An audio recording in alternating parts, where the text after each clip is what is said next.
So it's a very warm welcome to the Global Business Podcast show today to Mr. Aaron Heimes. Aaron, how are you today? I'm great. How are you? Yeah, fabulous, thanks. And welcome aboard my sailboat. We're sitting on about half tide at the moment, just to let you know.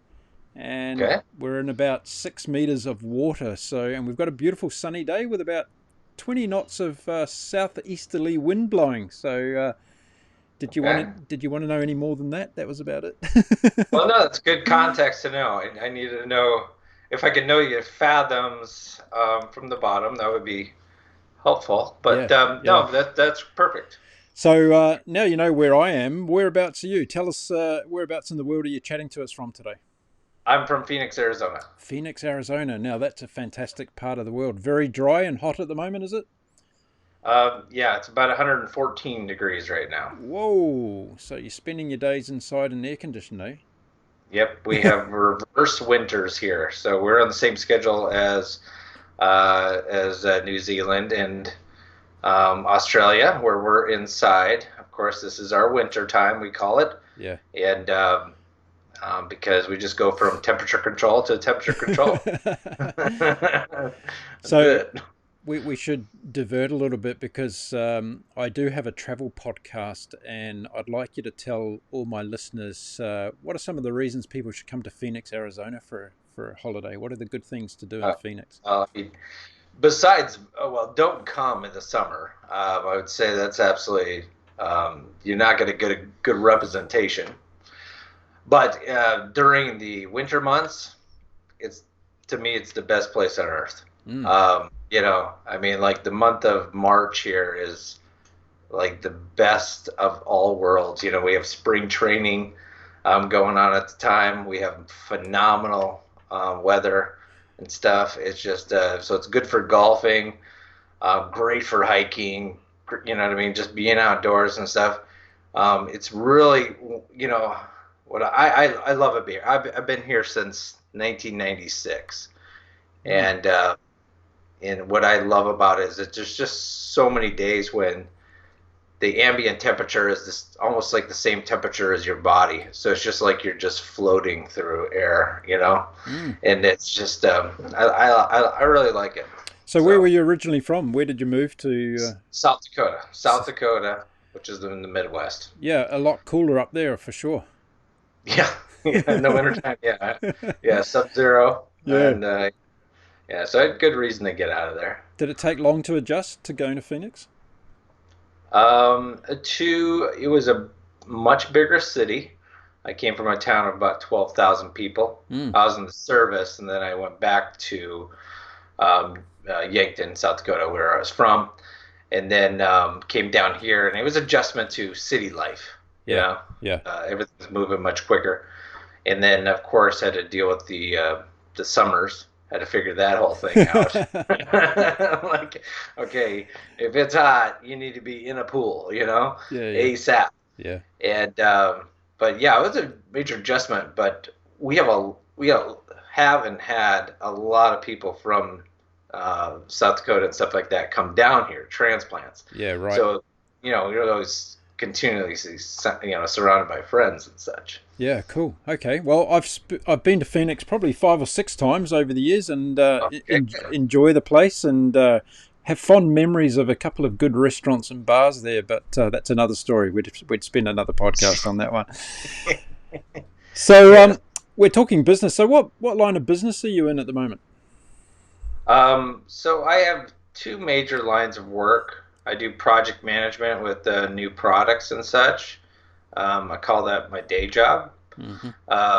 And then my other passion and is E360 TV. That is we've transformed it from video on demand to a live streaming production and distribution partners for independent creators. Yeah, great. How long have you been doing that for now? That's been a little over 3 years. Okay, and what inspired the commencement of that journey? I just was turned on to media. I really like the idea of it. Once you get into the economics of it a bit, and then also how you can help kind of transform. Media is very can be much of a can be a bit of a hierarchy of, kind of a space. Mm. So, knowing that we could maybe be a part of something where it's transforming, where it's more flat, Mm. across to give independent storytellers and creators a bigger platform, I was very, very interested. And then we just, my partner and I, Aggie Cobran, who works with this on this project, we just went, we jumped, just head first into it. Had you You done know, anything like it before? nope, No. So nope. was there any kind of industry expertise around you at the time of starting it? Did you get somebody in that kind of had any background in it?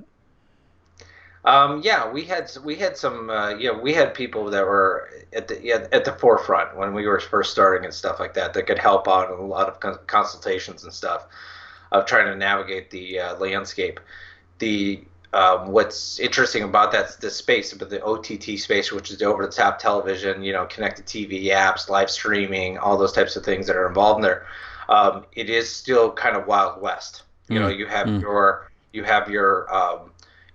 Hulu's, you have your Netflix, Amazon Prime, those guys like that are very at the top. But then from there, there's thousands of apps, that are out there when it comes to live streaming and stuff. So it was really just about, it's just about, someone that's been in the industry for 20 years of media and stuff almost could be almost a hindrance because Yeah. Yeah. because you're trying to do the old Yeah. when everything's moving so fast that you really just have to be really flexible. So it was really just learning how things worked, and then really, how audiences are watching, how they're viewing, Mm. and to be able to keep up with those transformations. Starting any organization is an interesting journey. What are a couple of the things that were some of the tougher lessons when you first started this particular journey? Well, initial funding, Mm. Mm. you know, it's coming out with having a concept and getting funding is pretty tough, because you're relying on an angel investor at that point that just believes in your vision. So there's that, and then there's the learning curves that you try to hedge yourself from as much as possible with consultations, education, all these other things that you can do for that. But that doesn't prepare you enough for those learning curves that are going to come up that you have to be able to figure out. Media is also an area that there's a lot of BS in it, Mm. Mm. and so you also have to start to figure out who are good partners, who are bad partners, Yep. who's going to fulfill what they're going to say, and so that in itself is a learning curve. Did you have any, or have you got any mentors working alongside you throughout this journey? Some have come and gone, yeah, as I've gone through. Yeah. But it's I've had a couple of people that have been able to reach out to at certain times. Mm-hmm. Mm. I belong to a couple of organizations that I reach out to also. Um, it's you can't help.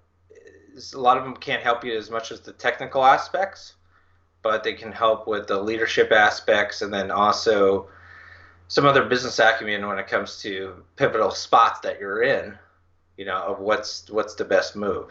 Yeah. Is it, do we forge forward? Do we work on customer acquisition? What do we work on?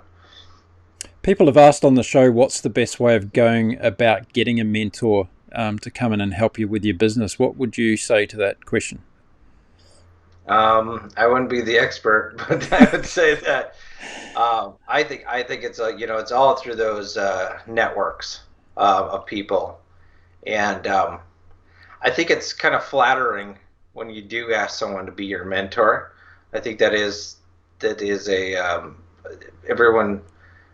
I mean, I've been asked just lately to be a mentor, and it was really kind of caught me off guard, Yeah. because I was like, geez, why would you want me as your mentor? Then again, I'm like, well, I guess I do know this space pretty well. So I think it's a matter of that network, and then just finding the right people that would be the right fit, and then just asking that question. I mean, there's nothing wrong with that. Or they at least they can, if it's not them that would be properly geared for that mentoring and for that type of business, whatever it may be, then they'll at least have a suggestion Yeah. of who to reach out to next. I think you bring up a good point. I think a lot of people might undervalue their skill sets, and what they can actually add to somebody else's journey. And when I guess in the day we think of mentors as being people who are kind of up there out of reach, people that have done so many amazing things in their life. But we've all had a journey, we've all had experiences, and in some ways we can all be mentors, can't we, in terms of helping people in different directions. Oh, absolutely. Yeah, Yeah. especially difficult positions. I think there's, and that's the, so many sectors. Doesn't matter if the people are in manufacturing or if they're in tech or they're, in different sectors and stuff like that. There's when you're put into certain positions where, do I grow more? Do I just keep my organic growth? Do I start just burning cash and trying to just go crazy? Yeah. Yeah. You can reach out to those people. It doesn't matter what their industry is. They can kind of help out with, what's your cash positioning and such like that, and what you should be doing in the position and the growth of where you're at in that business cycle. I'm sure there's people listening that'd be interested to know what process you use to get angel investors involved in the startup. I think a lot of people kind of struggle with, knowing how to go about that. So can you share your process and getting people interested in investing in your business? It's I think it's I'd say the number one thing. I think the number one thing for getting cash into, unless it's a unless it's a blowout idea, 6 patents, 2 trademarks, kind of product or something like that you're rolling out, or something that you can go to VCs or, with and stuff like that. It's so much about relationships. Mm. Whether you have that relationship or you don't really have that relationship, it's about building that relationships with other people, because they might not necessarily be your angel investors, but we all have our ears to the ground and stuff. And when you have something that is good, and you can be entrusted with that money. That's the thing about investments and stuff. Now it's not your money. Yep. Now you're using someone else's money. So that takes on a different caliber of responsibility. Yep. When you know that, then that's when you can use your networks and your relationships to go out there and try to find people. I think though that, the going out there, I've gone through websites, I've done those things and stuff like that, and it's just you don't know what to believe. Yep. You don't, and then you want to get the right money. You don't really want to get money that's not going to understand your business stuff. So, I think but it really comes back to that relationships, I think. That's a really good point. I had someone on the show yesterday and we were talking about that in terms of sometimes just because people have got money, it doesn't mean it's the right money, as you just mentioned, right? And having that cultural fit is also really important to the business. Have you found that to be something that you've kind of really worked on, to making sure you get that right cultural fit? In relations to bringing in money, not right now. We're not. So we're at a pivotal spot, our company. So we're on this upswing. We found a niche. There's growth attached to it. Everything's in the black. It looks great. You know what I mean? It's on that swing. We haven't had that horseshoe yet. Not horseshoe, but you know what I mean, where the golf hockey stick kind of effect there. And so, to me, when it comes to other people's money, is that it's you got to be sure that you can fulfill. There's risk involved and stuff like that, but I think it's a scary thing to bring in funds when you're not confident that you can do what you say you can do. Right. So how many people have you got involved in the business today? So we have a couple of associate producers. We have some tech people, but we have a lot. We have a lot of outsourcing. So I'd say core people around five. Mm. Core people is 5, Hmm. and then from there, I mean, we outsource almost every aspect of the business. Right.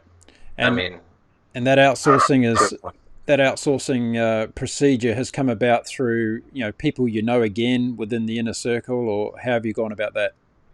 no, it's been a lot of interviewing. Okay. Saying, look, I need this to happen. Yep. I don't know exactly how that happens, Yep. but I need this to go to here, to here, to here, and I need to be flawless. Mm. And so let's set up something that works. Yep. And then really looking back at, okay, is what we're working at, is this, so let's say it's content delivery network, so we're looking at CDN type of work. Mm-hmm. Have you done that type of work? Mm-hmm. And it hasn't been successful in the past because we just don't want, engineers are not necessarily good web developers. Yeah. Yeah. Yeah. Well, I don't know if we've had that instance, Yeah. but Yeah. Yeah. so you really have to, there's an interviewing process where you have to make sure that what you're visualizing is what they can deliver, and then I think that comes from years of experience of just dealing with people that said they could do something and then they fell short. Yeah. Gut feel and intuition is an important part of any business, right? Heck yeah. Yeah. So when you were looking for those people, is there a lot of people in the market that can actually do what you're asking them to do? No, it's not, because it's again, it's a niche of a niche, and then on top of that, how do you say this? It's very specific. It's a very, very specific area and stuff. Mm. The thing is that it's not only about, okay, can you do the work, but we need support behind that. Mm-hmm. Because it's not a one and done thing. It's constantly a moving target. So, with what we do with the live streaming aspect plus distribution, you really have to have partners in there that can be able to jump in at the last minute if you have an issue. I'll give you an example. We just did our first big event. Mm-hmm. It was 7 hours and 55 minutes. It was a live streaming event called A Day in Space, Mm-hmm. sponsored by National Space Society. We streamed it across 9 endpoints simultaneously, including Space.com's YouTube. Mm-hmm. They get 1 million hits a week. Great platform to be able to push that out to. We didn't know what the traffic was going to look like, but the problem is that when we finally got the files, which those things always can't come late because it's a simulated live event, they were in the wrong format. Right. Mm. This is 60 gigabytes. Right. It's an hour before. Yeah. No converting these files over. Yeah. Re-encoding, if you will. Yeah. Reconnecting. So anyways, with our partners, though, we were able to, within a half an hour, be able to set up a system where we were able to real-time convert that file type, and then we streamed out, and it was flawless. So I think that's why you just don't, it's not only about finding the right people, but realizing that things are going to go wrong, and you need those people to be in there for a support position and be there when you need them. Yeah. You talk about being in the niche. Tell us a bit more about what niche you actually are in at the moment. Well, our platform has always been, our philosophy has always been about giving independent creators and storytellers a bigger stage. Mm-hmm. And we started with video on demand. We would do everything for free or nominal cost to them. And now we've taken that same philosophy, and now we've done it over to the live streaming. The problem that there is with the live streaming aspects is that it's one, to be able to do it, there's plenty of tools for that. The problem is you need to have distribution on top of that. you're a podcaster, you're doing media and such like that, and you realize that it's we can get all the media we want, but now it's getting to people. Yeah. And that's the thing. So we haphazardly fell into this position where we were a network with video on demand. We gained audiences by doing that, but then we added on that live streaming aspect, where now we have built-in audiences, and now we're just bringing the live streaming aspect to it. Okay. So it was kind of good for these people that, all of our creators and storytellers, I mean, they have amazing messages. Yeah. What they're putting out there is just so valuable to people. And I'm not an anti-mainstream media kind of person at all. But to really hear from real people, real issues, raw, like that, I think is very, very important, especially in these kind of crazy times that we live in right now. Yeah. That you really want to get that true perspective of what's going through people's minds and such. So our niche is really just to be able to deliver that to those people that want to do it, but do it in a way that is affordable. And it's not, and we do what we say, what we're going to do, we're going to get you across all these different platforms and give your audience a different option for watching, and then better position you to monetize your content. So compared to, say, YouTube Live, what's the differential there between what you're offering to a creator who wants to put their content out to a specific audience versus being one of the zillion on YouTube? Yeah, that and there you go. That's the problem statement right there. The zillion on YouTube. Yeah. So a couple different things. So what we do is they take it from one spot. So one of the virtual studios that we're set up with. And from there, what they'll do is they'll stream out, and we'll simulcast that across multiple platforms. So we'll send it to their YouTube, because maybe they've built audiences there. We're not going to lose that. We also send it to Facebook. So they've again, created audiences there. We can send it to Twitch. We can do it to Periscope. Those two are not as popular because one, of course, Twitch is gamers, and then Periscope, just not as big of a crowd there. And then we also then send it across all of our owned platforms, which is all the different connected TV apps. So it goes through the mobiles, Android, and iOS, and then also goes through Roku, Amazon Fire, Apple TV, and Android TV, all simultaneously. And it's simply a click of the button for them. They don't know, they have no idea what's going on in the background, and we don't want it to be that way. We want it to be seamless. We don't want it to have them. A lot of our storytellers and content creators and stuff, they're not techies. Yeah.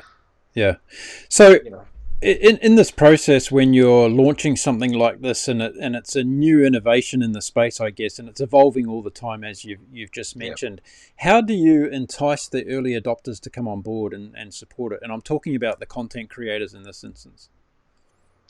You know what? We have gone, our approach so far, so we've done zero advertising, zero marketing on this so far. It's been 100% organic. It's all been referral. And there's a couple reasons why we did that, because this is a long haul thing. We don't want someone just because of COVID to be like, well, I can't get on a stage and I can't speak, so therefore I'm just going to go and stream. And then once I can go back on a stage, I'm out of here. We don't want that. We want people that see this as a long haul thing, that it takes time and things like that. And so we've been going with zero pressure approach. We do a demo. We give them a demo. We say, look, this is how it looks from your angle, from your perspective. And then from there, we show them shows. We say, this is what it looks like when it goes out. And then we, give them an illustration of the numbers and just, how the case studies of what the other creators and stuff are doing, how they've been monetizing, all those things like that. And so just presenting the facts and as is. And I'd say we're sitting close to 60-70% of the people that we show sign up. Fantastic. So the product's talking for itself, basically, or selling itself in that respect. Yeah, right. Okay. Good approach. Now, The elephant in the room is COVID-19, of course. So let's talk about the impact of that on the business. I would expect, like a lot of things, I've seen a quadrupling of my podcast numbers since COVID-19 has started, and I'm sure a lot of other content creators have been in the same boat. How has COVID-19 affected what you're doing? Well, it's made it more urgent. I'd say the urgency has increased. Our viewership has gone up, but especially for our core businesses, it was kind of a slap in the face to everyone. Because if you are a person that is building your own personal brand and those kind of things and stuff like that, everyone's been saying you got to do video or podcast stuff for years. They've been saying that for years, and everyone's like, no, just wait, or whatever. Well, then COVID happened. It made it a non-negotiable. You gotta do it. So now you need to figure out how to do it real quick, right? Yeah. So for that regards, now, FYI, we had started this in November, December. Yeah. Way pre-COVID. The timing was coincidental, but then once we started, we made that conscious decision that we don't want people that are just because of COVID. We want them to be that this is a form of content marketing. Yeah. Content marketing is a long haul. Yep. And it's very, very, very valuable, to building brands and such. But they need to know that this is something that you got to get in the routine of, you got to do. And as you know, just as much as anyone, all these other people, it takes work. It takes work. I mean, you got to get your guests. You can't, you go live, you can't not be able to carry on a conversation. Talk to an empty room. Doesn't work. Look, I'm interested to know more. I'm sure listeners are about the way that that COVID process happened, because as I'm talking to a lot of business owners, they kind of, let's go back to December last year with your business vision, right, for 2020, and you obviously would have had your plans laid out, and you were going to do this and that throughout 2020, and then the curtain comes down, and the world changes. So what was the strategic intent then when that happened, other than speed things up? But what else did you do? Well, the big thing is that we were going to be doing a lot of in-person presentations. So big crowds. We were going to basically hitch on to a lot of these things that would be for our perfect type of customers. And when COVID happened, of course, that popped that balloon. So that was out. So we had to just go back to it. I still feel like we're trying to get our placement on that, because it's you get in the habit of how you do customer acquisition. Yeah. These are my steps. This is what I go through. I build my sales funnel, and this is how and then I roll through them and stuff like that. And when you take out that in-person piece of it, it really throws a wrench in your entire brain. Not just your process, but it's just like you got to completely wrap your mind around that. That's not an option. Yep. And so the process is slower, because you can only have, you can have quite a people on Zoom or whatever it may be.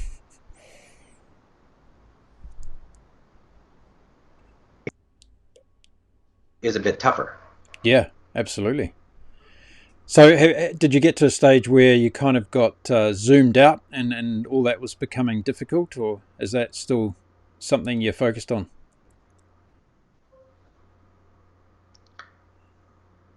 Sorry, we had a pause there. Yeah. Okay. So my question was, did you get kind of zoomed out, or was it a case of, finding other ways to connect with people throughout that process? Get zoomed out? Yeah. Yeah. Yeah, it gets a little like you got to put in eye drops in, right? Because you're sitting there trying to make eye contact, virtual eye contact, and you don't want to be a jerk and sit there and look down at your phone. But at the same time, it is tough, because now the thing is now you can't,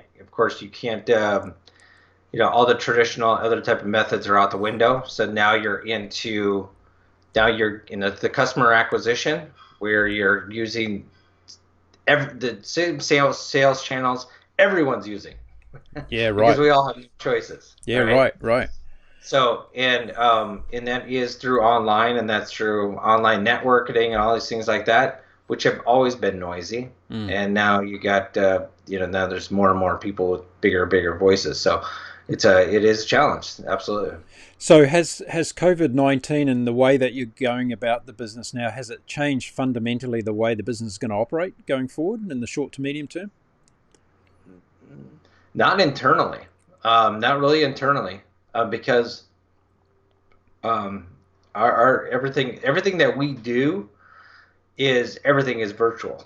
Right, right. There's zero reason to have a physical location for anything. Um, it's it doesn't really change our aspects. It's more so working with, especially events. Mm. So now we have events now booked out through the summer of 2021. Right. Um, and it's because what they're doing now, and what I've been telling all these people that we've been talking to, is that, look, you need to have co-aligned parallel plans going on with your events. You need to plan for your in-person, because hope and pray, but you need to plan on that virtual. And the virtual should just go forward as is. That should just be a part of the plan right from the get-go, Mm. because it's such a, it's hard to predict. It's unpredictable. What's going to happen. And then on top of that is that, I mean, is this phase one? Is this of 17 of COVID 24? Mm. Mm. Everyone's caught off surprise, so we should just be humbled a little bit by this whole thing. And then that means that when it comes to this type of planning and stuff, that just attaches to the hip of that planning to make sure that it's you're utilizing all your resources to be able to get that message out and stuff still. So as a business owner and business leader during this COVID times, what are some of the things that you've learned about how to manage a business during these times where things are shifting so quickly and so regularly? Well, I've been an entrepreneur now for 10 years. And so, as you know, when it comes to an entrepreneur, we're constantly having wrenches thrown into our plans, whether it be internally, externally, whatever it may be, and stuff like that. I think the thing with COVID, I'm so surrounded by so many entrepreneurs virtually now that all of us just kind of shrugged and said, okay, It's okay, let's, par for the course. you get your half day of freak out. And then once you pass that half day, then it's sit down and say, okay, how am I going to turn this challenge into an opportunity? Because there's always an opportunity with every challenge. Yeah. It's not an optimist. I'm just saying that's just the reality of it. So it's sit down and see how we're going to have to pivot and to make this work. I And if see it's though not, that I then it is. I see though that you guys are sitting at the end of the rainbow because you've got this world all of a sudden that's moved to this reliance on virtual content, and you've got all these people maybe for the first time in their lives they're starting to be content creators online that they've never done before. So I see that there's going to be a tsunami of new potential clients that you could grab into your net. Do you see it like that? I from your mouth to God's ear. I hope so, man. I mean, that's. I think everything's looking very, very positive. I will just say that very conservatively. We'll just see how things go, but I do think that we happen to be in a very good position at the time. Mm. We're not going to take advantage of that position, as in gutting people for what we charge and stuff like that. But because there are other options, Mm. Mm. there's no doubt about that. Yeah. But at the same time, we want to give that value proposition, especially when it comes to our service end and what we do when it comes to being a distribution partner of these content creators, that we are, we want to make it that if it's good content, we are, we're swinging for the fences for them. We're giving it the best possible dang chance. Yeah. Yeah. To really deliver and gain audiences. You raise another good point there, because I guess when COVID-19 came along, a lot of people were doing, the panic situation. They were also then looking at reflectively on how they were going to continue their businesses. And I'm focusing in this part of the conversation on the content creators themselves, because let's face it, there's two aspects to this. There's the, oh gosh, my personal life has just been thrown into chaos because of this global pandemic, and I'm not allowed to go and have my holiday this year overseas and all the other things that I wanted to do. And then I've got to worry about my business life and all the things that are going to impact me from my business life. So as a provider, platform provider, what did you do in way of communication to your customer base to say, hey, this is what our strategy is going to be going forward. This is what we're working on to support you, et cetera, et cetera? Well, that was more of definitely a more of a one-on-one and through our networks and stuff of like just of purifying just and making it crystal clear of what our position was, and then how we were going to operate and what we were going to deliver. And that was to deliver that service and that quality and stuff like that with always keeping the audience in mind. That they to just be able to deliver what we say. But that's been kind of the extent of it. And did you see when you were having those communications that a lot of those content creators, being your customers, were saying, well, this is going to be a difficult time for me, I'm going to put my things on hold? Or did you see, like yourself, a lot of optimism with people seeing opportunities to really put out more content? Well, it's really, really weird. It seems like everyone that we're surrounded with right now is busy as heck. Like with good stuff. It is really, I mean, I just, and I know, I say that with, because I know a lot of people are struggling right now. And the thing is, and there's a lot of businesses that were just really, kicked in the gut by this whole thing. I mean, our GDP numbers came out today for the US, and so it's very evident that things are hurting. And, but it just seems like everyone that is just surrounded by right now is just slammed, just slammed. Yep. And you know what? I mean, I think it's just the opportune time to be able to find those areas. You're responsible for a household. You're responsible for the people that are around you. You have to be, whether we want it or not, we have to be somewhat opportunist, right? Because we have bills. Yeah. So you have to, where the money is coming in from, you have to be able to grab that money and open up that funnel even more. And so I think this, the time that people you gotta hustle, and if you find a flow of income coming in from somewhere, then you do your best to open that door even more and create that in, because there is just so much uncertainty right now.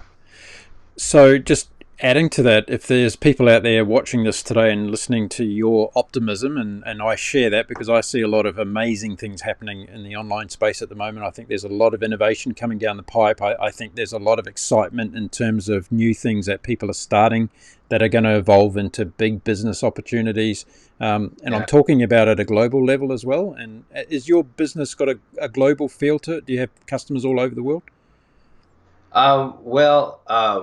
We just signed on our first Australian customer. Okay. And so that's our one. Yep.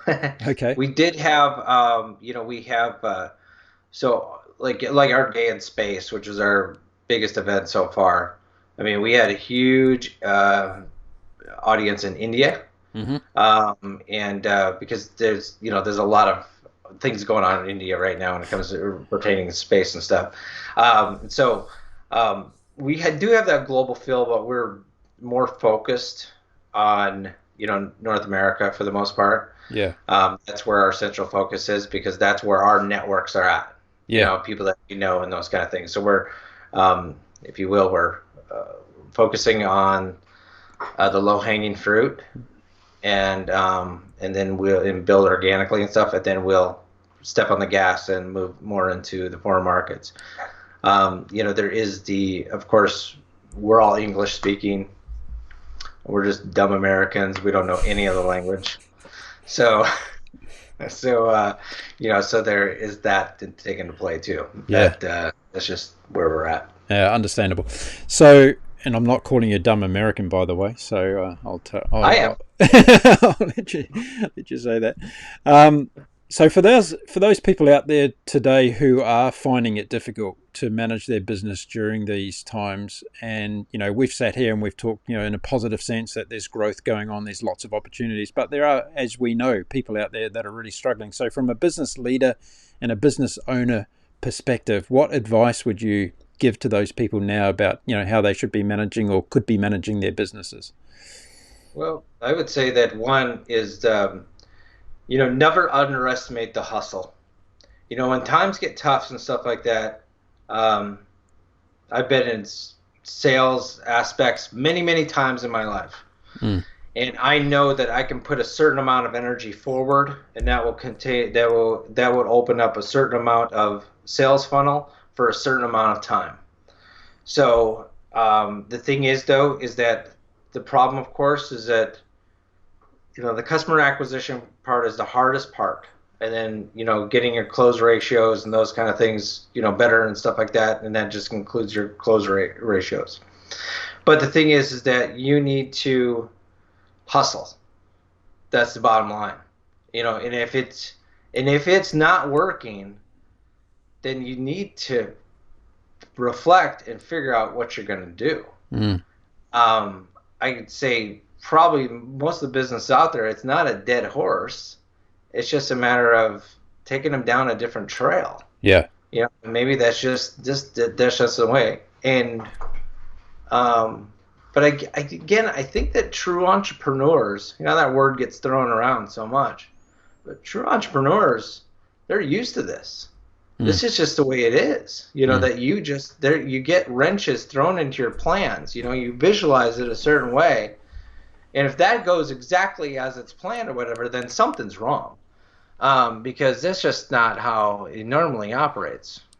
Sorry, I lost a little light there. So I think the thing is that, you pivot and you hustle. I think that's a really good bit of advice, because I think the reality also is, in paraphrasing something you just said then, I don't think everyone is an entrepreneur or can be an entrepreneur. I think there's certain people that maybe give it a go, and good on them for giving it a go. But at the end of the day, that journey may actually tell you that, hey, I'm not an entrepreneur, and this is not something that I'm really, really good at. And I might be good at hitting a baseball, for instance, or a golf ball, right? And go off There's nothing wrong with it. Yeah, there's nothing zero wrong with that. nothing wrong with it. Exactly. Yeah. So I think that, I'll jump in. I say that the true test, I think, is is what happens when your back is against the wall. You're cornered. Your back's in the wall. And as an entrepreneur, we've all been there. We've been in that position. And I think that is where you tell yourself of whether this is the right lifestyle for you. Yeah. Do you freak out? Do you start crying? Yeah. Do you go hide? Yeah. Do you, again, that's okay for a few hours, to freak out a little bit, but then you clear your head and you come back in for the fight. And I think that tells people that they are. But I think that most of the people that are watching this and stuff, they are entrepreneurs, and they know that that's just the way it rolls. But that's kind of lost my train of thought there. But no, that's okay. So let's finish up by getting the crystal ball out and tell us where E360 is going to be in 2 to 3 years from now. What's the vision that you're currently unrolling, and where do you want to be? Well, by the end of the year, we would be like to have 100 live streaming shows on the network. Mm-hmm. That's our goal. How many have you got now? And we got 35. Okay. Yeah, so we're third there. Yep. So that's where I'd like to be on that. And then we also I would like to, in the crystal ball, I would love to see 200-300 shows on the network, opening up additional distribution, to even on the broadcast side, which I know that's a little dated, but at the same time, it's still got a huge customer base. Mm-hmm. And then I see us doing a lot more big events. in the future. And we've shown, the day and space thing, that was our test, and that was a true test. Can we deliver what we say we did? And we did it. It got a lot of people's attention. It got a lot of big brand names positions, and I don't say that lightly. I mean, some of the brands that contacted us, I was like, why are they talking to us? That's awesome. Right. And but we got to close those deals, of course. But the thing is that that on itself is the other piece of the business, is these events and stuff like that. Because I think what we're doing, we're showing these people is that even if they're older organizations and they've done things certain ways, they like their in-person things or whatever, we really show them of like, hey, look, how many people you can touch. Utilizing this stuff, and how much of a good experience they can still have. It does, it's not disrespectful, but so I see us growing, and don't see anything. I don't see anything stopping us. Talking about the events, do you see that as becoming a major part of the overall business model, or do you see it as being kind of a 50-50? I would say that it's going to become a bigger business, but at some point, if it did, I would kind of bifurcate a little bit, because it's its own animal. Yeah. Because you're dealing with a lot more, a lot more inputs in that. It's just not one person or a couple people producing a show. Yeah. It did totally different personalities. It's everything like that. I would like to see that definitely pick up though, because that is a like I said, it went really well, and we were, and they were crazy happy. We get the highest viewership of anything they've done so far. Yeah, killed it. We crushed it. So I think if we can continue to do that for clients and stuff, I think that would be a good part of the business. Yeah, brilliant. Aaron, it's been fantastic having you on the Global Business Podcast today. I want to thank you very much for giving me your time in beautiful Phoenix, Arizona, and let you continue to keep cool under the air condition there. And I'd love to have you back on the show in a time so we can see the evolution of your business, because it'd be interesting to see all that. Yeah. And just for everybody watching and listening today, I'm going to include all the details of Aaron in the show notes, so you're going to be able to get in contact with him and find out what he's doing. If you're a content creator, jump on board, support his business, and get your message out there to the world. So there we go, Aaron. So thanks very much for being on the show today. Well, thank you. I appreciate it, Mark, and I really do appreciate your time. I envy your lifestyle, and and yeah, press on, man. Okay.